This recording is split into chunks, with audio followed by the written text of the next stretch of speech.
want hy weet die dank bid môre hy Du Plessis ook. En dan weet hulle van bo af wie hulle nou daar ondersteun WP of Transvaal nie of Noord-Transvaal nie sien. Want jy dit laat my ook so dink, omdat ek nou so praat daarvan, jy weet, ek het maar so huis groot geraak. My pa was pikant geweest en rugby in ons huis soos hy gesê het was nagmaal. Ja, die hele week is dit voorbereiding. En Saterdag is dit nabetragting. Ja, maar so Saterdag is dit nagmaal. En Sondag is dit nabetragting. En dan preek hy vraggie Sondagoggend teen die beeld daai tyd. Teen die beeld. Want jy weet, die tweede diens gewoonlik is ons by die kafee na die tyd wanneer die ouderlinge die jaar almal nog gaan koerant koop sien.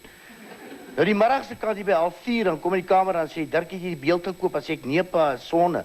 Hy sê ry gou gaan koop hom maar moenie die koerant bring en trek net die sport uit. Jy weet sulke dinge, jy weet. Ja, maar Dirk man het hy nou baie met jou rugby loopbaan te maak gehad.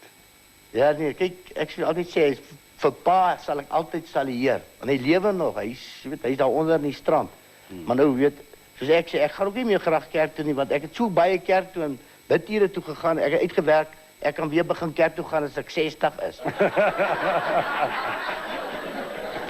Dat is ek en my pa nou so, ek sal maar sê, so ewe. Maar dit is 'n lewenswyse in ons huis gewees. Kyk, hy self het ook rugby gespeel. WP in Vrystaat.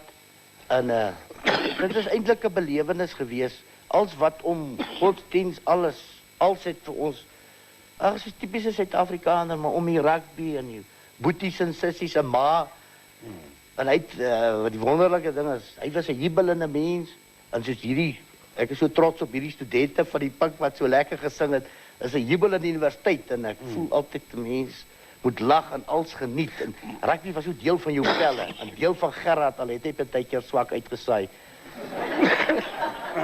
Want dit is maklik om vir my te sê as ek gespeel het, jy weet, vir my en vir Naas is baie maklik om uit te sê. Nou, hy hoef nie die senters die vleuels se name te ken nie. Nou maar as jy nou nie wil vertel, ja, dan kom ons net om sommer daar voor hanteer.